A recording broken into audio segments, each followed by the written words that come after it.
Hi అండి. Welcome to Shri అమ్మ Telugu audio stories. ఈరోజు మనం వినబోయే స్టోరీ పల్లెటూరి సొగసైన పిల్ల కోపిష్టి పట్నం మొగుడు పార్ట్ 8. ఈ స్టోరీలోకి వెళ్ళబోయే ముందు మన ఛానల్ని సబ్స్క్రైబ్ చేసుకోండి. అలాగే కథ నచ్చితే లైక్ చేసి ఒక చిన్న కామెంట్ చేయండి. ఈ స్టోరీకి కామెంట్స్ ఏమీ ఎక్కువగా రావడం లేదు, ఒకటో రెండో వస్తున్నాయి. ఆ వచ్చిన దాంట్లో కూడా స్టోరీ అర్థం కావడం లేదు, కన్ఫ్యూజింగ్గా ఉంది. అసలు మీకైనా స్టోరీ అర్థమవుతుందా అని కామెంట్ చేశారు ఒకరు. స్టోరీ నాకైతే అర్థమయ్యే రాశాను, కాకపోతే ఇందులో పాత్రలు ఎక్కువగా ఉన్నాయి, పేర్లు కన్ఫ్యూజ్ అవుతున్నట్టున్నారు. ఒక్క ఎపిసోడ్ చూస్తే స్టోరీ మొత్తం అర్థం కాదు. అన్ని ఎపిసోడ్లని కంటిన్యూగా ఫాలో అవ్వండి, స్టోరీ ఖచ్చితంగా మీకు నచ్చుతుంది. మన ఇంట్లో ఉండే అన్న వదిన, అమ్మ నాన్న, అక్క చెల్లి, ఇలాంటి బంధాలే ఈ స్టోరీలో కూడా కనపడతాయి. అలాగే స్టోరీని ఫుల్ లెంత్గా ఇవ్వండి అని ఒకరు మళ్ళీ కామెంట్ కూడా చేశారు. అలా ఇవ్వాలని నాకు ఉంది, కానీ ఈ స్టోరీని ఇవ్వలేను. ఏదైనా షార్ట్ స్టోరీ ఉన్నప్పుడు ఖచ్చితంగా ఫుల్ లెంత్ స్టోరీగా అప్లోడ్ చేస్తాను. ఈ స్టోరీ మాత్రం ఎపిసోడ్ వైజ్గానే వస్తుంది. ఇక కథలోకి వెళ్ళిపోదామా? రాధమ్మ గారి దగ్గరే పడుకుంటాను అని పూర్ణిమ చిన్న పిల్లల మారం చేసింది. ఆమె అమాయకత్వాన్ని చూసి వాళ్లకు జాలిగా అనిపించింది, నవ్వొచ్చింది. కానీ వాళ్ళు పూర్ణిమ పైన కోపగించుకోకుండా వాళ్ళ సొంత కూతురిలా బుజ్జగించారు, లాలించారు. ఆమెతో మంచిగా మాట్లాడి, పెళ్లి తర్వాత భార్యాభర్త ఒకే గదిలోనే ఉండాలి, మీ నాన్నగారు మీ అమ్మగారు కూడా అలాగే ఉంటారేమో, అంతెందుకు, ఈ ఇంట్లో మేమందరం కూడా మా భర్తలతో ఒకే గదిలోనే ఉంటాం కదా. నీకు కొత్తగా పెళ్ళయిందమ్మా, మేము అందరం కొత్తే నీకు, ఇది కొత్త ఇల్లు. సూర్య కూడా నీకు కొత్తే, కానీ పెళ్ళి తర్వాత భర్తను దూరం పెడితే పాపం తగులుతుంది అని రాధమ్మ చెప్పడంతో పూర్ణిమ కన్నీళ్లతో, ఎవరికి, నాకా అని అడిగింది. వెంటనే నీరజ గారు మాట్లాడుతూ, నీకు కదమ్మా, నీ పుట్టింటి వాళ్ళకి, మీ నాన్నగారికి అని చెప్పడంతో పూర్ణిమ టక్కున పైకి లేచింది. కన్నీళ్ళನ್ನು తుడుచుకొని, ఏంటి, మా నాన్నక, మా నాన్నకి ఎలాంటి పాపము తగలకూడదు, ఆయన ఎప్పుడూ సంతోషంగా ఉండాలి, నలుగురి మంచి కోరుకునే మంచి మనసున్న మా రాజు మా నాన్న అని వాళ్ళతో చెప్పేసి సూర్య గదిలోకి వెళ్ళడానికి రెడీ అయిపోయింది. నీరజాదేవి గారికి పూర్ణిమ గురించి తెలుసు కాబట్టి వాళ్ళ నాన్న టాపిక్ని ఆమె దగ్గర తీసుకుని వచ్చింది. వనజాదేవి రాధమ్మ అయితే నోరలో పెట్టారు. వాసిని, దీనికి నాన్నంటే మరీ ఇంత పిచ్చి ప్రేమనా అని అనేసుకున్నారు. ఎలాగైతేనేమిటి, సూర్య పూర్ణిమ ఒకటైతే అంతే చాలు అని వాళ్ళు మనసులోనే అనుకున్నారు. ఇద్దరు అత్తగారు పూర్ణిమని సూర్య గదిలోకి పంపించారు. సూర్య గదిలో లేడు. అది గమనించిన వాళ్ళు, నువ్వు వెళ్ళి పడుకో తల్లి, మేము సూర్యాని పంపిస్తాము అని చెప్పి వాళ్ళు అక్కడి నుండి వెళ్ళిపోయారు. పూర్ణిమ ఎక్కువగా దేని గురించి ఆలోచించి బాధపడదు, కానీ వాళ్ళ బోరు అన్న, ఆమె ఫ్రెండ్స్, ముఖ్యంగా వాళ్ళ నాన్న అంటే ఆమెకు చాలా ఇష్టం. అందుకే వాళ్ళు గుర్తుకు వచ్చి కాస్త దిగులుగా ఉంది. నాన్న గురించి ఆలోచిస్తూ అలా మంచంపై కూర్చుంది.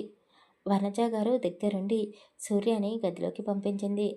సూర్యకి అసలు అతని గదిలోకి వెళ్ళడం ఇష్టం లేదు. సూర్యకి అతని గది అంటే చాలా ఇష్టం, ఎక్కువగా గదిలోనే ఉంటాడు. అందులోకి అతని పర్మిషన్ లేకుండా ఎవ్వరూ రారు.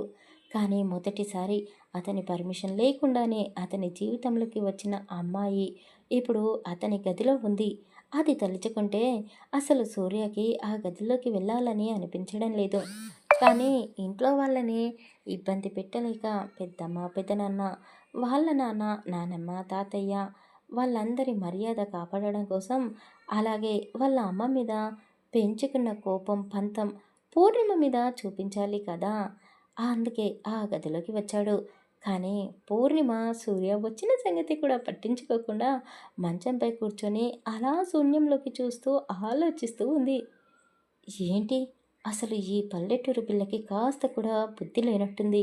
కొత్త ఇల్లు, కొత్త చోటు, పరిచయం లేని మనుషులం. ఈ గదిలోకి రావాలంటే నాకే ఇబ్బందిగా ఉంది. కానీ ఆమెకు ఇవేమీ పట్టనట్టు లేవు. కన్న వాళ్ళని వదిలేసి వచ్చాను అన్న బాధ కూడా ఆమె ఫేస్లో కనబడడం లేదు.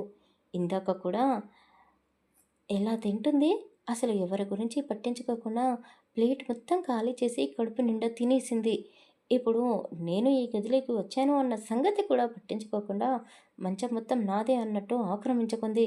ఇప్పుడు నేనేం చేయాలి? ఎంతైనా నన్ను కన్న తల్లి సెలక్షన్ కదా అయ్యా! ఇలాగే ఉంటుంది అని మనసులో వాళ్ళ అమ్మని పూర్ణిమని తిట్టుకుంటూ ఉన్నాడు. అంతలోనే సూర్య ఫోన్ రింగ్ అయింది. ఆ సౌండ్ విని పూర్ణిమ తల పైకెత్తి చూసింది. ఎదురుగా ఉన్న సూర్యాని చూసి, వామ్మో! ఏంటి వీడు ఎప్పుడు వచ్చాడు ఈ గదిలోకి? అలా కోపంగా నా వైపే చూస్తున్నాడేంటి? అసలు నేను కదా కోపంగా ఉండాల్సింది. వీడికిని పెళ్లి చేసుకొని మా ఊరిని, మా నాన్నని, నా ఫ్రెండ్స్‌ని అందరిని వదిలేసి వచ్చాను. వీడికి మాత్రం అందరూ ఇక్కడే ఉన్నారు. అయినా వీడితో నాకేంటి? నాకు నిద్రొస్తుంది పడుకుంటాను అని పూర్ణిమ మనసులోనే బాధపడుతూ కన్నీళ్ళని బయటికి రానివ్వకుండా సూర్య నీడ కూడా ఆమె మీద పడనట్టు 2 దుప్పట్లు నిండా కప్పుకొని ఒక దగ్గరికి కుక్క పిల్ల ముడుచుకున్నట్టు ముడుచుకొని పడుకుంది. ఏంటి ఈ పిల్లకి తిక్కనా? ఉక్కపోతగా ఉంది అనే కదా ఏసీ, ఫ్యాన్ ఆన్‌లోనే ఉన్నాయి. అయినా పల్లెటూరులో పుట్టి పెరిగిన అమ్మాయికి ఏసీ గాలి నచ్చదేమో. అందుకే 2 దుప్పట్లు కప్పుకుంది. ఉక్కపోతతో చస్తుంది. దెబ్బకు పీడ విరగడైపోతుంది అని సూర్య మనసులోనే అనుకున్నాడు. అతను ఫోన్ మాట్లాడి పడుకున్న పూర్ణిమ వైపు చూశాడు. పూర్ణిమ మూసి ఉన్న దుప్పట్లలో చెమటకు పట్టేశాయి. ఇంకా ఒక్క క్షణం ఆ దుప్పట్లోనే ఉంటే ప్రాణం పోతుందేమో అని ఆ 2 దుప్పట్లని తీసి అవతల విసిరి కొట్టింది. లేచి కూర్చొని గట్టిగా శ్వాస తీసుకుంది. పూర్తిగా చెమటతో తడిసి ముద్దైన పూర్ణిమ వైపే చూస్తూ ఉన్నాడు సూర్య. నిజానికి ఆమె అవతరం చూస్తే సూర్యకి నవ్వొస్తుంది కానీ నవ్వకుండా సీరియస్‌గా ఫేస్‌ని పెట్టుకొని ఆమెని కోపంగా చూస్తూ ఉన్నాడు. సూర్య గంభీరమైన గొంతుతో నీతో కాస్త మాట్లాడాలి అని అన్నాడు. చెప్పు, నాకు చెవులు వినపడుతున్నాయి అని ఆమె స్వీట్ గొంతుతో అన్నది పూర్ణిమ. సూర్య ఈగో హర్ట్ అయింది. నువ్వు నాకు నచ్చలేదు అని కోపంగా చెప్పాడు. నాకు కూడా నువ్వు నచ్చలేదు అని పూర్ణిమ గ్యాప్ ఇవ్వకుండానే అతనికి బదులిచ్చేసింది. ముందు నన్ను మాట్లాడనివ్వు. నేను పెళ్ళి వద్దు అంటున్నా ఇంట్లో వాళ్ళు వినకుండా బలవంతంగా నేను నా మెడకు కట్టారు. అయ్యయ్యో! మీరు కూడా బలవంతంగానే నా మెడలో ఈ తాడు కట్టారు కదా! ఈ తాళి వంక చూపించి బలవంతంగా మీరు నన్ను ఇక్కడికి తీసుకొని వచ్చారు. మా నాన్న చెప్పాడు, "పెళ్లి చేసుకో అమ్మా" అని. నేను మా నాన్న కూతురిని. మా నాన్న ఏది అడిగినా కాదనలేను. అందుకే మీతో పెళ్ళికి ఒప్పేసుకున్నా. అంతేగాని పెళ్ళంటే ఇష్టం ఉండో, మీరంటే ఇష్టం ఉందో కాదు. అసలు మీరు నాకు కాస్త కూడా నచ్చలేదు. వచ్చినప్పటి నుండి చూస్తున్నాను. సినిమాలో విలన్లలాగా ఫేస్‌ని సీరియస్‌గా పెట్టుకొని ఉంటున్నారు. పెళ్ళిలో కూడా అంతే. మిమ్మల్ని చూస్తే నాకు భయం వేస్తుంది. అసలు నువ్వు నాతో మాట్లాడకు. ఈ గదిలో కూడా ఉండొద్దు. నీతో నేను ఫ్రెండ్‌షిప్ కూడా చెయ్యను. నీలాంటి కోపిష్టి వాళ్ళతో నేను అస్సలు మాట్లాడను అంటూ పూర్ణిమ ఒక చిన్న పిల్లలా బడబడా వాగుతూ అసలు సూర్యకి మాట్లాడే అవకాశం ఇవ్వకుండా వాగుతూనే నీతో కొటీఫ్ అంటూ చిటికెన వేలు చూపించి అన్నది. పూర్ణిమ ఎప్పుడూ అంతే. ఆమె చెప్పాల్సింది చెప్పేస్తుంది కానీ అవతల వాళ్ళు చెప్పేది అస్సలు వినదు. ఇప్పుడు కూడా పూర్ణిమ మనసులో మాటలని సూర్యకి చెప్పేసి హాయిగా పడుకుంది. సూర్య పూర్ణిమ మాటలు విని తల పట్టుకొని పక్కనే కూర్చున్నాడు. నర్సరీ చదివే పిల్లకి కూడా కాస్త మెచ్యూరిటీ ఉంటుంది. కానీ ఈ పిల్లకి అస్సలు బుద్ధే లేదు.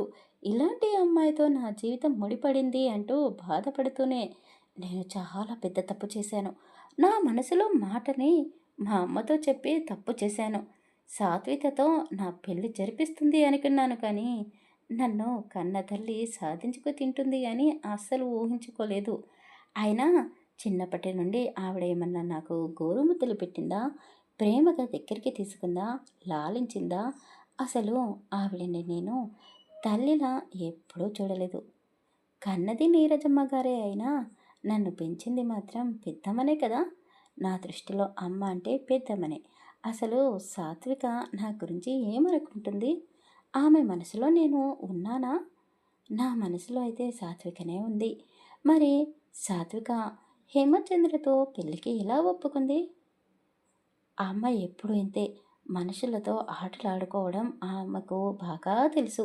ఈ పల్లెటూరు పిల్లతో పెళ్లి జరిపించి నా జీవితం నాశనం చేసింది. ఏరి కోరి నాకు కాదు ఆవిడ కోసం ఇష్టమైన కోడల్ని తెచ్చుకొనింది కదా! ఇప్పుడు ఈ కోడలు నాతో సంతోషంగా లేదు అని తెలిస్తే ఆవిడ గారు ఎంత బాధపడతారో! ఇప్పుడు నేను చూస్తాను. నేను ఎంత బాధను అనుభవించానో ఆవిడ గారికి కూడా తెలియాలి అంటూ సూర్య ఆ రోజు అంటే పెళ్ళికి 15 రోజుల ముందు జరిగిన సంభాషణ విషయాలని గుర్తు చేసుకున్నాడు. నీరజాదేవి గారు సూర్య చెప్పిన దాని గురించి ఆలోచిస్తూ ఉంది. ఆ రోజు ఆవిడ బాగా అలిసిపోయారు. సూర్య ప్రేమ గురించి ఆలోచిస్తూ అలా బెడ్‌పై తలవాల్చింది. నాతో ఇప్పుడు సూర్య మాట్లాడలేదు కానీ, మొదటిసారి వాడు నాతో మాట్లాడాడు. నా కొడుకు కోరిన ఒకే ఒక్క కోరిక సాత్వికతో పెళ్లి జరిపించమని. కానీ ఇంట్లో వాళ్ళందరికీ తెలుసు హేమచంద్ర, సాత్వికాలు ప్రేమ గురించి. వాళ్ళు ప్రేమించుకుంటున్నారు అని అందరికీ తెలుసు. కానీ సూర్య సాత్వికాని ప్రేమిస్తున్న సంగతి ఇంట్లో వాళ్ళకి ఎవరికీ తెలీదు. అందరూ కలిసే ఉండాలి అంటే వాడు పెళ్లి చేసుకోవాలి. వేరే అమ్మాయిని పెళ్లి చేసుకోవాలి అని ఆ రాత్రికి రాత్రే నీరజాదేవి గారు బాగా ఆలోచించి వాళ్ళ ఆఫీస్లో పనిచేస్తున్న దూరపు బంధువైన సత్యబాబుకు ఫోన్ చేసి అర్జెంటుగా సూర్యకి పెళ్లి చేయాలి అనుకుంటున్నాను. ఎంత తొందరగా వీలైతే అంత తొందరగా ఆ అమ్మాయిని వెతికిపెట్టు. ఈ 3 నెలల్లో వాడికి పెళ్లి జరిపించకపోతే ఇంకో 3 సంవత్సరాల పాటు పెళ్లి గురించే మాట్లాడొద్దు అంటున్నారు. 3 సంవత్సరాల తర్వాత అంటే వాడికి వయసు ఎక్కువైపోతుందేమో. వీడి పెళ్లి జరిగితే కానీ హేమచంద్ర మిగిలిన ఇద్దరు చెల్లెళ్ళు పెళ్లి చేసుకోమని మ్యారేజ్ ఆ సూర్య ఫోటో వాడి డీటెయిల్స్ అన్నీ నేను నీకు సెండ్ చేస్తున్నాను. అమ్మాయికి ఆస్తిపాస్తులు లేకున్నా పర్వాలేదు. మంచి గుణం ఉన్న, పరువు ప్రతిష్టలు ఉన్న పుట్టింటి నుంచి వచ్చే అమ్మాయి ఈ ఇంటికి కోడలుగా రావాలి అని ఆవిడ చెప్పడంతో సత్యబాబు కూడా వెంటనే సంబంధం నీరజాదేవి గారి చెవికి అందించాడు. ఒక 2-3 రోజుల తర్వాత ఇంట్లో వ్రతం ఉంది అని నీరజాదేవి గారు అందరినీ పిలిపించింది. కొంతమంది దగ్గరి బంధువులతో పాటు కామాక్షి, శ్రీనివాసులు గారు, అభిరామ్, సాత్విక కూడా వ్రతానికి వచ్చేశారు. వ్రతం అయిపోయిన తర్వాత అందరూ కలిసి సరదాగా కబుర్లు చెప్పుకుంటూ భోజనాలు చేసేశారు. సూర్య సాత్వికాన్ని చూసి మురిసిపోతున్నాడు. కామాక్షి శ్రీనివాస్ గారిని పిలుస్తూ ఇక వెళ్దామా, లేట్ అయిపోతుంది అని అన్నది. అయ్యో అన్నయ్య గారు, అప్పుడే వెళ్తాము అంటున్నారేంటి? మీతో కాస్త మాట్లాడాలి అని నీరజ గారు చెప్పారు. అయ్యో అన్నయ్య గారు, అప్పుడే వెళ్తాము అంటున్నారేంటి? మీతో కాస్త మాట్లాడాలి అని నీరజ గారు చెప్పారు. ఆవిడ ఏ విషయమైనా సరే స్ట్రెయిట్‌గా చెప్తుంది. కుండబద్దలు కొట్టినట్టుగా చెప్పేస్తుంది. అన్నయ్య గారు, పంతులు గారితో మాట్లాడాను. ఒక వారం రోజుల్లో మంచి ముహూర్తం ఉందంట. ఈలోగా మనం హేమచంద్రకు, సాత్వికకు ఎంగేజ్మెంట్ జరిపించేద్దాము అని నీరజాదేవి గారు అన్న మాటలు వినగానే సూర్య కాళ్ళ కింద భూమి కంపించినట్లు అయింది. ఆవిడ శ్రీనివాస్ అన్నయ్యతో మాట్లాడుతూనే సూర్య వైపు కూడా చూస్తూ నా కొడుకు మనసులో చెలరేగిన సుడిగుండాల గురించి ఆమె అంచనా వేయగలిగింది. కానీ ఇప్పుడు ఆవిడ తీసుకున్న నిర్ణయం సరి అయ్యిందే అని ఆమెకు క్లారిటీ ఉంది. అసలు ఏం మాట్లాడింది? లేకపోతే నాతో సరిగ్గా వినపడలేదా? హేమచంద్ర అందేంటి? ఒక్కసారిగా తల్లి వైపు దీనంగా చూశాడు సూర్య. అతని చూపులని అర్థం చేసుకున్న నీరజ మనసులోనే బాధపడుతూ ఉంది. పిన్ని, నాకంటే పెద్ద సూర్య అన్నయ్య. వాడి పెళ్ళి కాకుండా ముందు నా పెళ్ళి అంటే ఎలా? అయ్యో అది కాదు. అయ్యో చందు, మీ ఇద్దరికి కేవలం ఇప్పుడు ఎంగేజ్మెంట్ మాత్రమే జరిపిస్తున్నాము. మీ సూర్య అన్నయ్య పెళ్లి తర్వాతనే నీకు సాత్వికకి పెళ్లి జరిపిస్తాము అని నీరజదేవి గారు అన్నారు. ఇంట్లో అందరూ సంతోషంగా ఉన్నారు. హేమచంద్రకి సాత్వికకి ఎంగేజ్మెంట్ జరగబోతుంది అని. సూర్య సాత్వికని పక్కకి పిలిచి నీకు హేమచంద్రతో పెళ్ళి ఇష్టమేనా అని అడిగితే సరిపోతుంది. కానీ సూర్య తల్లి మీద విపరీతమైన కోపాన్ని పెంచేసుకున్నాడు కాబట్టి అతని ఫోకస్ మొత్తం వాళ్ళ అమ్మ నీరజాదేవి మీదనే పెట్టేశాడు.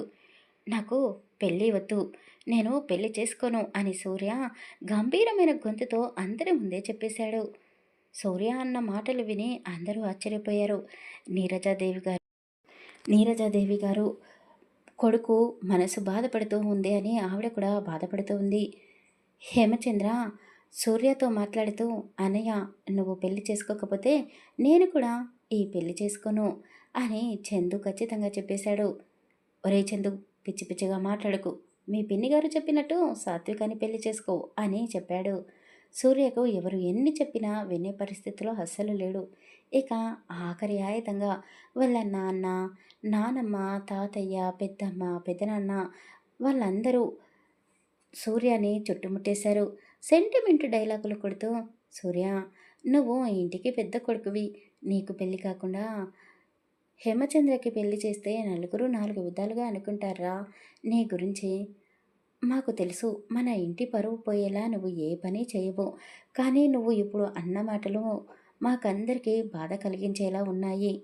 ఒక్కసారి మా గురించి కూడా ఆలోచించాలి కదరా నువ్వు అని వాళ్ళందరూ సెంటిమెంట్తో కొట్టడంతో సూర్య ఒక నిమిషం మౌనంగా ఉండిపోయాడు. సరే, నేను పెళ్ళికి ఒప్పుకుంటా, కానీ నాకు భార్యగా మాత్రం వద్దు. ఈ ఇంటికి పెద్ద కోడలుగా ఉండే ఆ అమ్మాయిని మాత్రమే మీరు చూడండి అంటూ వాళ్ళ అమ్మ వైపు కోపంగా చూశాడు. మీరే నాకు అలాంటి అమ్మాయిని సెలెక్ట్ చేయాలి అని చెప్పాడు. ఎలాగైతేనేంటి, సూర్య మొత్తానికైతే పెళ్ళికి ఒప్పేసుకున్నాడు అని వాళ్ళు కాస్త సంతోషంగా ఉన్నారు. సూర్య వాళ్ళందరి నుండి దూరంగా అతని గదిలోకి వచ్చేశాడు. మనసులోని బాధని కళ్ళల్లో నుంచి బయటికి పంపించేశాడు. ఆ అమ్మ మీద కోపంతో ఆమె సెలెక్ట్ చేసిన ఆ అమ్మాయిని పెళ్లి చేసుకుని వాళ్ళ అమ్మ ముందే కోడలు కష్టపడుతూ ఉంటే అత్తగారు ఏం చేస్తారో నేను చూస్తాను. కోడలు బాధని చూసి ఆవిడ కూడా బాధపడాలి. అప్పుడు నేను చిన్నప్పటి నుంచి ఎంతలా బాధపడ్డానో, ఆ అమ్మ ప్రేమ కోసం ఎంతలా తల్లాడిపోయానో ఆవిడ గారికి కూడా తెలిసి వస్తుంది అని సూర్య మనసులోనే అనుకున్నాడు. ఒక వారం గడిచిన తర్వాత సాత్వికకు హేమచంద్రకు గ్రాండ్గా ఎంగేజ్మెంట్ జరిపించారు. అక్కడికి వచ్చిన వారందరూ సూర్య పెళ్లి గురించి అడుగుతున్నారు. ఒక అమ్మాయి అయితే సూర్యని డైరెక్ట్గా అడిగేసింది, నన్ను పెళ్లి చేసుకుంటారా అని. ఆ అమ్మాయి వైపు సూర్య కింది నుండి పై వరకు చూస్తూ, తప్పకుండా చేసుకుంటాను. నేను ఒక మగాడిని, నువ్వు ఒక ఆడదనివి, కానీ నేను నీతో కాపురం చేయడానికి మాత్రం నిన్ను పెళ్లి చేసుకోను. మా ఇంటికి పెద్ద కోడలిగా మాత్రమే నువ్వు ఉండిపోవాలి. నీ స్థానం నా ఇంటి వరకే. బయట ప్రపంచానికి నువ్వు నా భార్యవే కావచ్చు, కానీ నా నీడు కూడా నిన్ను తాకదు. చెప్పు, ఇప్పుడు కూడా నన్ను పెళ్లి చేసుకోవడానికి ఇష్టపడుతున్నావా? అయితే చెప్పు, ఇప్పుడే ఇక్కడే నిన్ను పెళ్లి చేసుకుంటాను అని సూర్య ఆ అమ్మాయితో అన్నాడు. అతను కాస్త కోపంగా గట్టిగానే ఆ అమ్మాయితో మాట్లాడుతున్నాడు.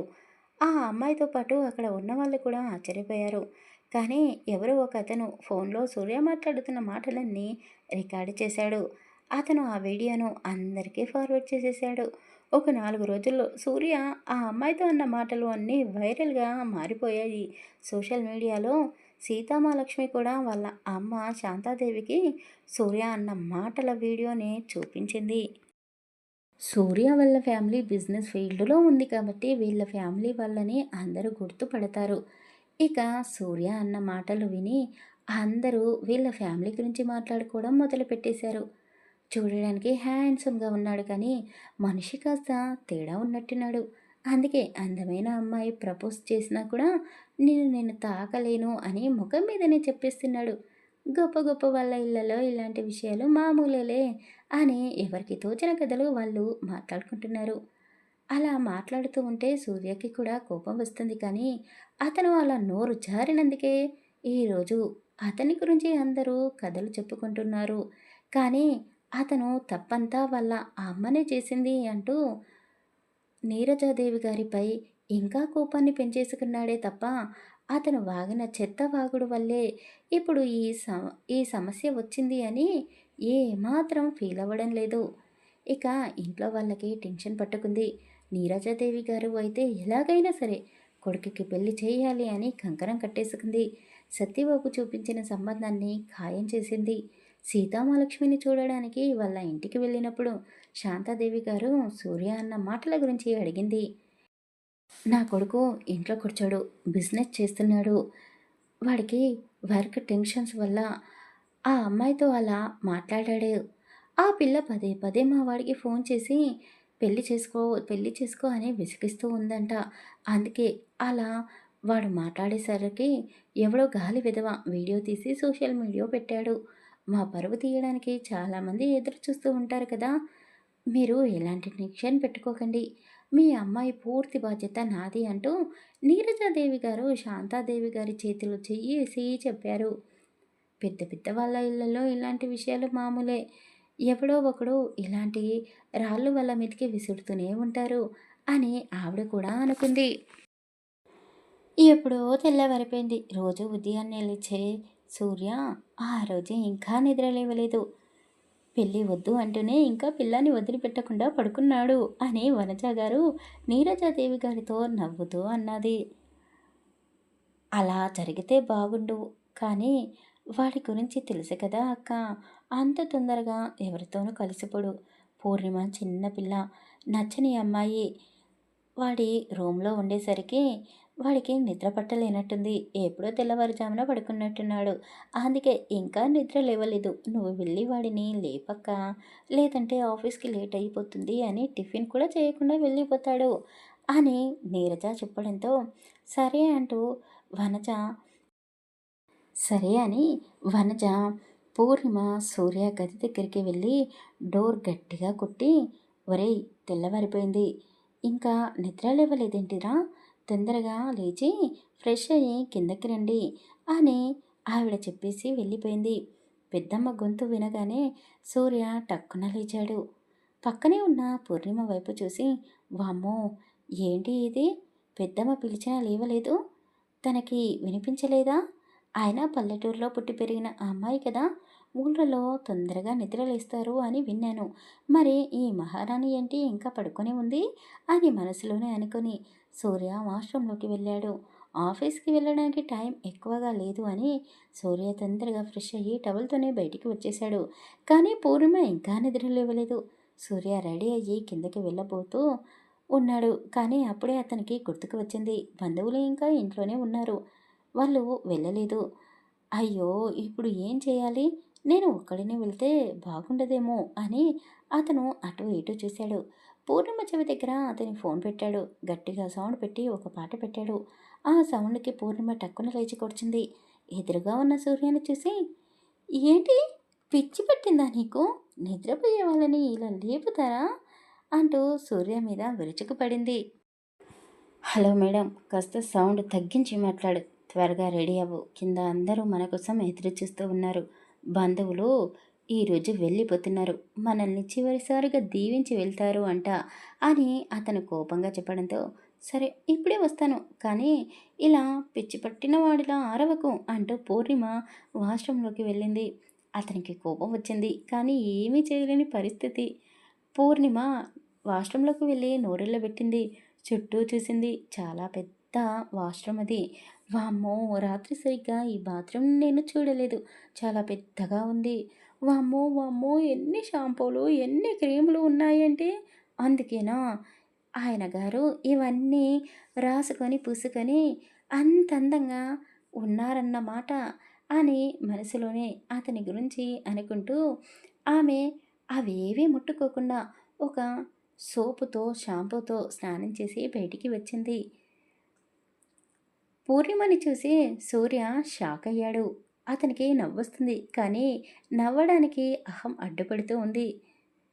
ఓయ్! ఎందుకు నవ్వుతున్నావు? అని పూర్ణిమ సూర్యని అడిగింది. నేనెప్పుడు నవ్వాను? అని సూర్య అదే సీరియస్ ఫేస్‌ని కంటిన్యూ చేస్తూ అన్నాడు. నాకు తెలుసు నువ్వు నవ్వుతున్నావు. కానీ బయటపడడం లేదు. నవ్వింది చాలు. కానీ నాకు చీర కట్టుకోవడం రాదు. వచ్చి కాస్త హెల్ప్ చెయ్యి అని అడిగింది. పూర్ణిమకి చీర కట్టుకోవడం రాదు. వాష్‌రూమ్‌లోనే చీరని ఒక మూటలో కట్టుకొని బయటికొచ్చింది. అది చూసే సూర్య మనసులోనే నవ్వుకుంటూ ఉన్నాడు. ఏంటి? నేనా? నేనెలా కనబడుతున్నాను నీకు? ఎలా కనబడుతున్నావో చెప్పనా? మా ఊరిలో పొలం గట్టు దగ్గర పెరిగిన తాడి చెట్టులా మాదిరిలా కనబడుతున్నావు అని పూర్ణిమ అనేసరికి సూర్య పళ్ళు పటపటా కొరికాడు. ఎక్కువగా కొరకవు, విరిగిపోతాయి అని పూర్ణిమ మళ్ళీ కౌంటర్ ఇచ్చింది. సూర్యకి చాలా కోపం వచ్చింది. ఒక్క అడుగులో పూర్ణిమ దగ్గరికి వదిలాడు. అసలే పూర్ణిమకి మగవాళ్ళంటే నచ్చదు. పైగా సూర్య అంటే అసలు నచ్చదు. అతను అంత దగ్గరగా వచ్చేసరికి ఆమె కళ్ళల్లో కన్నీళ్ళు వచ్చి చేరిపోయాయి. ఆమె కలువల్లాంటి కళ్ళల్లో ముత్యాల్లాంటి కన్నీటి చుక్కలను చూసి సూర్య మనసుకు చెలించిపోయింది. అప్పుడే స్నానం చేసి వచ్చింది కదా! నీటి బిందువులు అక్కడక్కడ మెరుస్తూ ఉన్నాయి. ఆమె తలలో నుండి షాంపూ వాసన పరిమళిస్తూ ఉంది. ఆమె అందమైన రూపం, కోటేరు లాంటి ముక్కు, సన్నటి పెదాలు. ఆమె రూపాన్ని చూస్తూ అతను మైమర్చిపోయాడు. అలాగే ఆమె పైకి వంగాడు. పూర్ణిమ గుండె వేగం పెరిగిపోయింది. ఆ తర్వాత ఏం జరగబోతుందో తర్వాయి భాగంలో తెలుసుకుందాం. కథ నచ్చితే ప్లీజ్ క్లిక్ చేసి కామెంట్ చేయండి. అలాగే మన ఛానల్ని సబ్స్క్రైబ్ చేసుకోండి. Thank you for listening.